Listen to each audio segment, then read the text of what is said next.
All right. So I've got Clive Downey here from Zynga. Come on up. Hi, Ian. Hi. How are you? All right. Let's do things officially. So why don't you just start by, saying who you are and why you came to Zynga?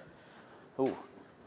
Well, I'm Clive. I'm the COO of Zynga, and why did I come to Zynga? I'm fascinated in being part of a company of consequence in the mobile gaming space, in the free-to-play gaming space. So I came to Zynga because my sense was, and I've fortunately since been proven right, that Zynga had a really great combination of the things that I believed were necessary to really get to a company that has the scale that it can be consequential in the gaming space.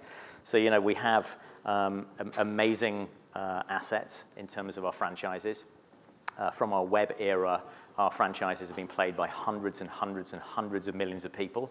And if you generally go out and speak to those people and ask them what kind of experience they had with Zynga games, they say, actually, I love the time I spent with Farmville, or I love the time I spent with Mafia Wars, or I love the time I spent with Zynga Poker or Words with Friends. And that's a really important thing to have, because that's a permission that you have to have an existing or new relationship with people downstream. So that was the first reason why I came, because the franchises are there and their permissions with people, which is really important. The second reason I came was because, during my, 20-plus years in gaming, I was really impressed with the caliber of people that were at Zynga in terms of their ability to understand what it was that consumers need. Subsequently, we just needed to layer on kind of more creativity into that. And lastly, I think any company that has a grand vision, frankly, needs some money. And we have good assets in terms of cash and capital to be able to spend against our medium and long-term vision. Yeah. So that's why I came to Zynga. Yeah, at least $1 billion in the bank, right? Yeah, it's over $1 billion plus in assets. Yeah. So Zynga says it wants to be in the top 20, right? But not the number one. So how are you changing the company to be there? Because that has been a struggle in recent years. Well, a couple of things, and one of them I identified in the first round of answers. We needed to marry what Zynga has always been known well for, which is immensely scientific kind of execution and prosecution of game data, with now the ability to actually make delightful things, and so bring in creative, creative, capable people. Tease out of the people who are there already the desire to get really creative. We needed to create a content strategy for the company. Generally, the company existed around its existing franchises, and it didn't really have a content strategy that was saying, look, here are the target addressable markets that we know we can go after in the world, and be number one in those. So we do want to be number one in a specific set of categories that we've mentioned. There's about 7. I can talk you through those. And so we developed a content strategy around where we saw opportunities to take our value and our expertise, and also areas of white space where the competition aren't, and we know we can go into credibly. And if we do that, when we do that, we'll end up being the at-scale company across a variety of categories, which is not something that is being done right now, certainly not in the mobile space. So was the content creation capability always there, and it just needed to be fostered? I think that there's a certain amount of that, yeah. And I'm not taking anything away from the Zynga of the past. Mark Pincus developed a wonderful company that was immensely successful and had an amazing number of firsts in the tech space and in the gaming space. So he did a great job of getting the company to where it was. And there was absolutely aspects of creativity in the company that needed to be reborn, and kind of embers of creativity that we wanted to kind of blow on again, and partner with other people that we brought into the company to really exponentially add to that capability that was there. And we've done a good job of bringing new people into the company. It's one of the things which I'm always really encouraged about, and you can tell a lot by the health of a company in terms of how many people want to work there. And we bring a large number of new people into Zynga every single month. I know because I meet them all. I take a special pride in making sure that I meet in groups all of the new people we bring into the company to really just get them to understand what it is that we're doing on this mission and this journey. So yeah, it's a mixture of growing the people who are there creatively and teasing them out, and then bringing new capabilities in. So one of the new things you guys are doing is licensing, right? The NFL. So talk a little bit about what you guys are, how that's playing out so far. It's only been out for what, a month or so? We're a content company, so that may be different from how Zynga has been positioned historically, but now we're a content company. We are in the business of making wonderful things that take the most valuable of humans' time, which is their time, right? The most valuable thing that humans have is their time. So we're in that business of making content to take that time. There are ways that you can do that, and they're a mix. You have to create your own IP, right? And we do that. And like I said, we have our own IP, which is, up to 7 years old. Zynga Poker is over 7 years old. Words with Friends is over 5 years old. Farmville is over 5 years old. And we continue to nurture those and do new and exciting things with them. Farmville 2 Country Escape's one of them on mobile, which we pushed out. And but you also need to, when you go into new categories, evaluate, well, okay, what's the need of consumers? And how can you give them something that is going to delight them and allow them to give you that valuable commodity of time legitimately? And in some categories, such as sports, which we've made a statement that we are creating a sports brand, you kind of have to deal with licenses. So we've got license partners there. Really fortunate to work with the NFL and the PA. Tiger Woods is our next product up in that business. As we start to build our sports capability and take the medium and long term around really taking a serious run at sports and being the dominant player on mobile. The NFL product, NFL Showdown, is doing great. Your team did well. I won the Super Bowl yesterday in NFL Showdown, which and my team is the 49ers. So the 49ers lost yesterday against the Chicago Bears, which I wasn't happy about, even though I'm English. I'm a big fan. But the 49ers in my game won the Super Bowl yesterday. There you go. And the reason they can is because the game's on a monthly cycle, right? So there's a Super Bowl every month in NFL Showdown, right? The season never stops. So there's no off season, and the advertising would be exhausting. Well, word of mouth is a wonderful thing. There you go. So the Farmville 2 was the first game that you guys built from the ground up as a mobile game. Yeah. Right. So what did you guys learn from that? What were the struggles?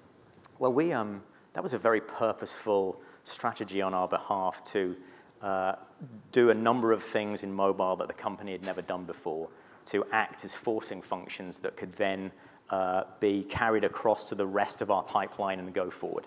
So, we, and I know that generally you want smaller teams that are more agile and can have a prototype cycle and then build on that prototype cycle as you start making things for mobile. So we started to do that.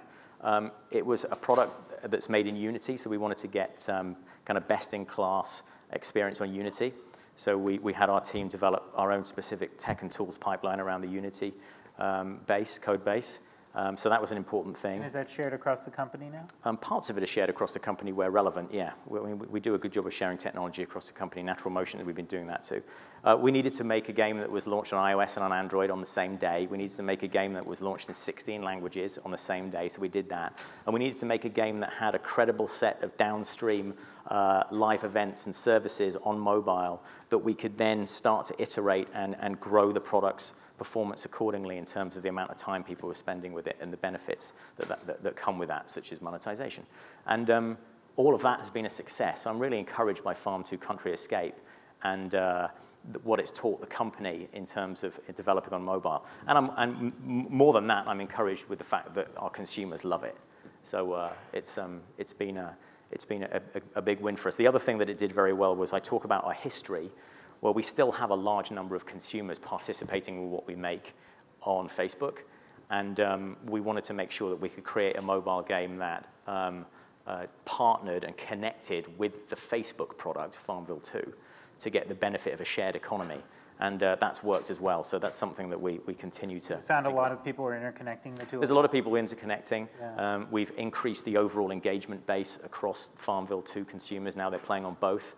They're seeing the mobile version as additive to their web version in terms of how it can create gains in the web version, and likewise, when they play the web version, they can create gains in the mobile version. So it's been a good cross promotion and acquisition tool for us. Got it. So, I'd heard and I've written before about how Don, when he came in, he started whittling projects, right? And being harder about not letting projects go on and on and on and on. So how did the product pipeline change as a result of all of that? And, were cuts and others, or rather, how did you guys kind of figure out what you were cutting, how you were accelerating, what you were accelerating and all of that? Well, again, it all comes back to a very purposeful strategy around being number one in chosen content categories. Sure. So we can have this scaled portfolio that really befits a company of 2,000 people. When we have 2,000 people, a lot of people always say, why do you have 2,000 people at Zynga when your competitors have far less? Well, we have 2,000 people because our aspirations require that, right? So the content strategy was needed for us to really take a scientific approach at how are we going to focus our team's creativity in the right areas, not be prescriptive, but focus in the right areas so that we can increase predictability around success in those areas. And that allowed us to strip out the products in the pipeline that were in flight or starting to be in flight that didn't fit that content strategy, and really get to a very strong product roadmap between now and the end of 2015 that is very focused in the areas that we know we can be successful in. Specifically being mobile. Well, mobile and web. I mean, we know that consumers participate still on Facebook, and where we can and where it's legitimate, we'll have Facebook versions of our product. NFL Showdown, as an example, we'll have a Facebook version of that. It's imminent.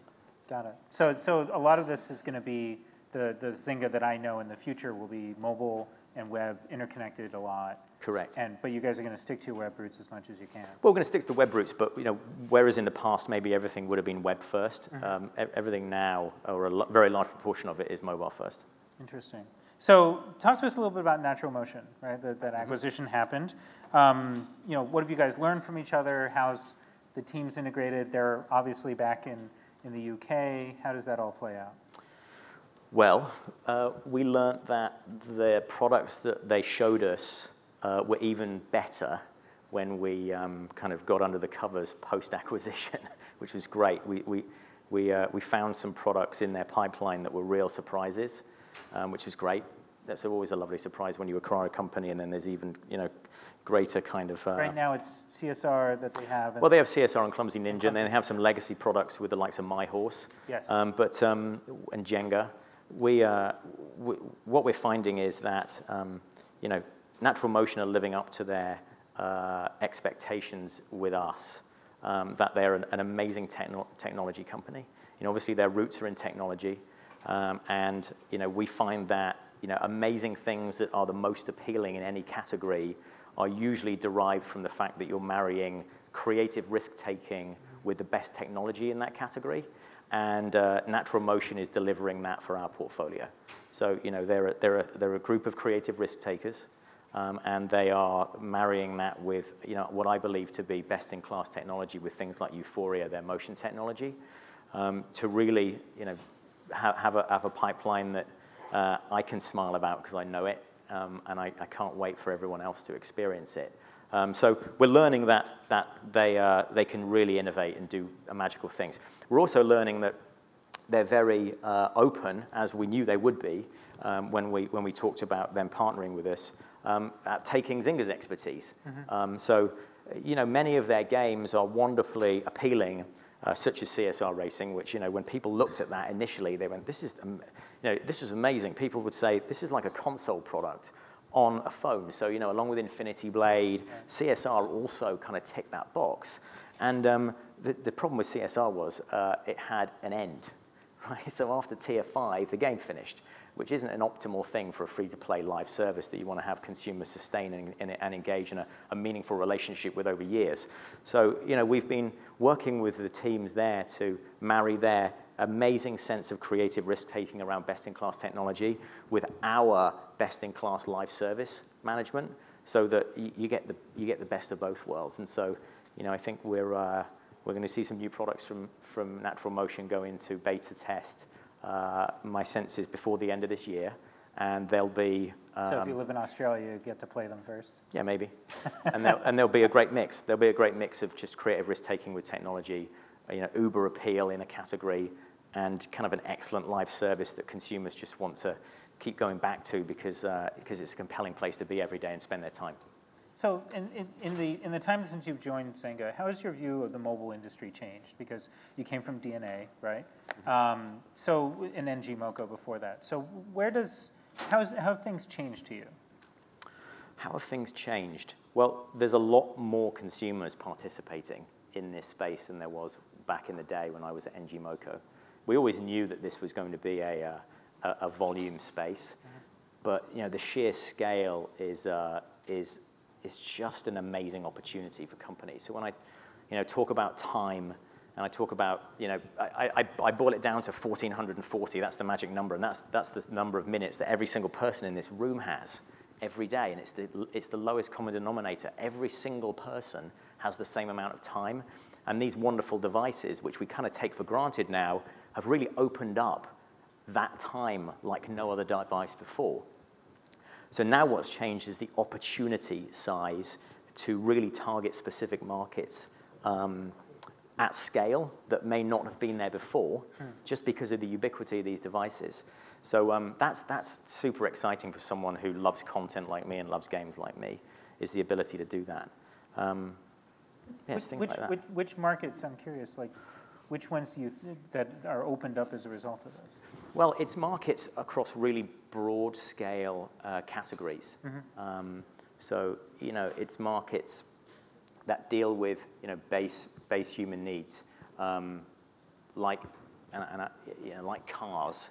So it's not racing. It used to be racing because people who wanted to race, they gravitated towards interactive entertainment experiences. But you can transcend that with the scale that these go to, because you can think more broader than that and go, well, okay, what is it that people want to do with cars that isn't just racing? They might want to collect them. They might want to tune them. They might want to sell them on behalf of their friends. They might want to update them. And you can think about experiences that do that, not just race, because they're just so voluminous in terms of their opportunity. So, we think about that. We think about really broad things like that, and how we can go after big markets like that. It's almost like not just preconceived notions of what games should be, because that's what they were in the past. So let's now make them on mobile. Yeah. That's changed. I think the other big change is we're just seeing the way that consumers participate with games very differently in terms of what I call the time slices that they use. So yes, we've got these 1,440 minutes a day, but it's about knowing kind of who you participate with. So the knowledge is greater than ever before. And it's about when you play. And then it's about how you play. And the kind of trifecta of those things, the companies that can really unlock the value at the core of that, those are going to be the consequential companies, I think, not just for like a year, but for decades going forward. Yeah. I saw a question up there which was, why isn't Mafia Wars on mobile? And it's just a shame to have these string past and then not answer the questions, right? Well, you can. I can. Why not? The fact of the matter is, I talked about at the beginning, one of the enduring things why I came to Zynga and why, Zynga, I believe, can be a success in the long term is we have these enduring franchises. Sure. So everything takes time. I think we're sequentially going through the franchises that we have that can give us permission with people in the world and making sure that we get things right before we commit to production. So, the Mafia Wars came before Farmville, if I remember the timing. Right? Farmville was second in the list. Absolutely. So, what I can tell you is we've got major franchises. We know that. We're sequentially going through them and trying to figure out what's the best quality experience that we can give for the long term, right? Not for the short term. Sure. And I'm positive that we'll get to many things as we move forward. And strong content games. Well, strong content games. It has to be strong content because, again, I keep coming back to it. We're in this business, and we don't exist in a vacuum, right? We have to give people things that are the most appealing. I believe we have to give things that feel alive and feel connected with other human beings. That elevates their gameplay experience, not just social as prescribed by passive social, where I'm sending someone an invite into a black hole, but I actually feel that my play is enhanced by people's actions. And I think we need to provide things that feel personal to people, that make them feel like, yeah, this is my experience. It knows who I am. And so I think if we can get that right, and when we get that right meaningfully across designs that we have for all of our wonderful franchises that delighted hundreds of millions of people in the past, it's you know, we'll be there. It's a show me story. Yes. And so we know that. Cool. Well, thank you very much. All right. Thanks.